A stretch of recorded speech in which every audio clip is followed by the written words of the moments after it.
Salut à tous, bienvenue, merci d'être avec nous. On va parler de golf, il va falloir prendre l'habitude parce que là, on est déjà dans le rythme du Rolex Trophy qui commence demain avec les juniors. Aujourd'hui, vous allez voir déjà sur ces images, c'est la préparation, c'est l'entraînement de ces joueurs professionnels. On vous le rappelle, joueurs professionnels du Challenge Tour, tous les meilleurs de cette compétition, de cette épreuve, seront là associés pour la plupart du temps, soit à des juniors demain, soit à des joueurs amateurs, des joueurs du club de Genève ici à Cologny. On a beaucoup de plaisir dans cette rubrique Trouspec Golf de recevoir le docteur Finn Mahler. Bonjour Finn. Bonjour. Merci beaucoup d'être avec nous. On va le rappeler pour ceux qui n'ont pas la chance d'être souvent accidentés et de ne pas avoir l'obligation d'aller chez vous à l'hôpital de la Tour à Mérin, directeur de ce sport, de cette médecine du sport. Finn Mahler, joueur de golf aussi du club. Demain, c'est le début, ou plutôt après-demain, c'est le début de la compétition. Aujourd'hui, on vient remettre un tout petit peu son swing en place. Alors, c'est très bien qu'on te croise ici, Finn, comme médecin du sport comme ça, quand on n'a pas forcément l'occasion de jouer beaucoup. Comment est-ce qu'on essaye de se préparer intelligemment? Il ne s'agit pas d'arriver là tout de suite avec un grand fer et puis vouloir taper forcément le plus loin possible. Comment est-ce qu'on se prépare? On se prépare d'abord pour la compétition en sachant que le golf, c'est probablement le sport. Moi qui n'ai pas pratiqué énormément de sport, c'est le sport où il y a le plus de variations dans son état de forme. Vous pouvez être en forme un jour et le lendemain, vous êtes moins en forme. Et l'important, c'est de voir qu'est-ce que vous arrivez à faire le jour J. Donc, quand vous venez à l'entraînement, c'est pas je ne vais pas me corriger, vous n'allez pas changer votre swing, vous n'allez pas améliorer votre swing, vous allez dire comment va mon swing aujourd'hui? Est-ce que je tape plutôt à gauche? Est-ce que je tape plutôt des slices, plutôt des hooks? Et après, vous allez travailler ça et vous allez dire, allez, ça, je vais amener sur le parcours. Donc, le pire des choses, à l'échauffement avant une compétition ou quelques jours avant une compétition, c'est d'essayer de modifier les choses. C'est juste de trouver le timing, c'est qu'une question de timing. Le golf, c'est une question de timing. Si vous regardez les joueurs professionnels, comme on a la chance de l'avoir ici, vous verrez, c'est tout doux dans le rythme. C'est simple. Ça commence simple. Par l'adresse, Finn. Voilà. On ne va pas donner forcément un cours de golf, mais c'est vrai que c'est extrêmement important. On voit les bons, déjà on en parlait tout à l'heure, juste devant la balle sans l'avoir tapé. Vous voyez tout de suite, vous voyez comment ils sont posés, comment ils sont ancrés. Dans le golf, c'est l'ancrage. Il faut être ancré sur le bas du corps et après faire un pivot. Et tout est très très simple. Et si vous n'avez pas cet ancrage, et pas tout le monde, il n'y a que les pros qui l'ont vraiment, et les très bons amateurs. Mais il faut essayer de s'inspirer, il faut les regarder.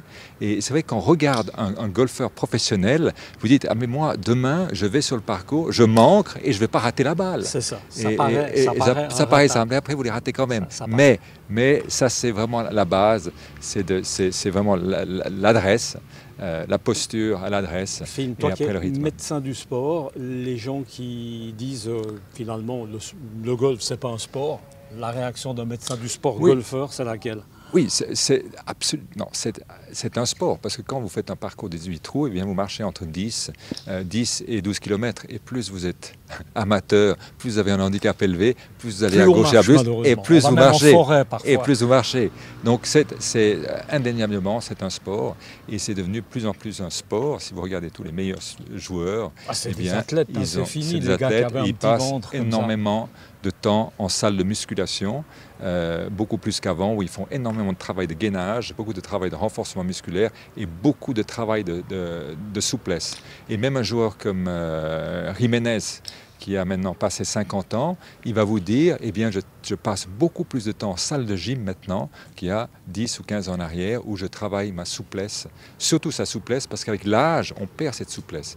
Et sans la souplesse et sans la possibilité de faire un pivot en golf, c'est beaucoup plus difficile de taper la balle. Alors Finn, c'est intéressant parce que c'est vrai que pour des peut-être non-joueurs, des novices, on a l'impression qu'on fait pas grand-chose pour taper la balle, mais c'est une chaîne musculaire énorme, une synchronisation. Là, on revient au timing. Les muscles travaillent énormément. On peut avoir ce qu'on appelle dans le tennis des tennis elbow. Il y a le tennis elbow, il y a le golfer's elbow. Il y a le golfer's elbow qui est de l'autre côté de la maladie fine de la nuque qui s'appelle la maladie d'Arnold. Non, pas Arnold.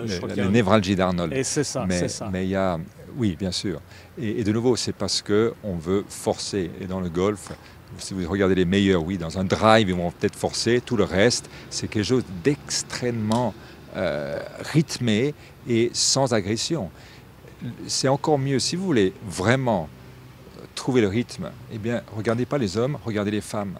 Parce que les femmes ont des vitesses de club. Les hommes, les meilleurs clubs, les meilleurs frappeurs hommes vont frapper entre 120 et 125 miles/heure. Et les femmes vont frapper entre 90 et 98 miles/heure. Mais leur balle ne va pas tout aussi loin que les hommes, mais presque.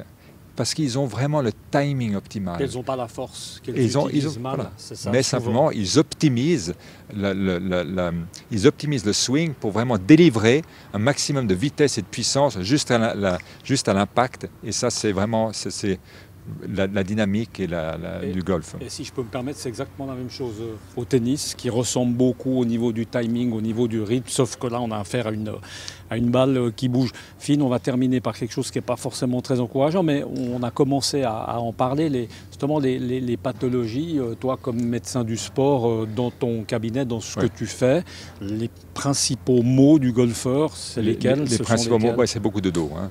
C'est vraiment la colonne lombaire, parce que, de nouveau, on veut frapper la balle trop fort, on n'est pas suffisamment solide, donc il y a des mouvements anarchiques, beaucoup d'extension du dos, et ça met à rude épreuve tous les segments, surtout lombaires. Donc, les lombalgies, ça c'est numéro 1. Et après, comme tu l'as décrit, les épicondylites, c'est le tennis elbow, et les épitrocléites, c'est le golfer's elbow. Quoique, il y a plus de golfeurs qui ont l'épicondylite que l'épitrocléite.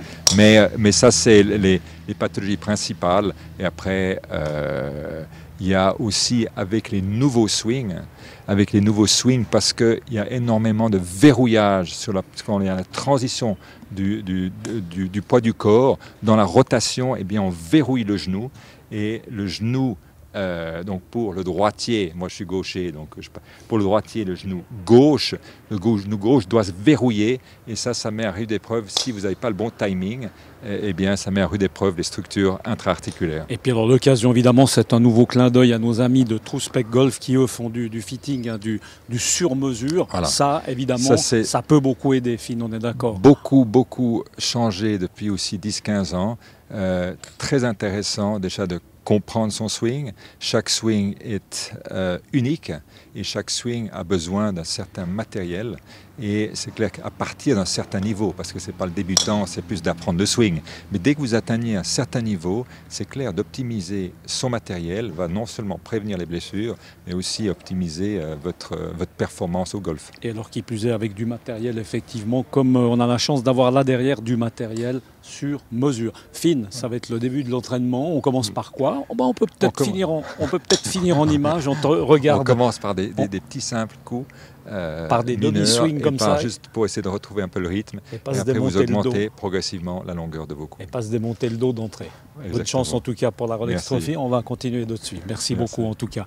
Voilà, merci beaucoup en tout cas d'avoir été avec nous. Merci beaucoup au docteur Finn Mahler d'avoir été avec nous juste avant cette compétition. On vous le rappelle, le Rolex Trophy qui commence demain avec les juniors. Et puis à partir de jeudi, on peut presque dire que ce sont les choses sérieuses qui vont commencer avec tous ces joueurs professionnels du Challenge Tour associés à des joueurs amateurs du club. À très bientôt. Ciao.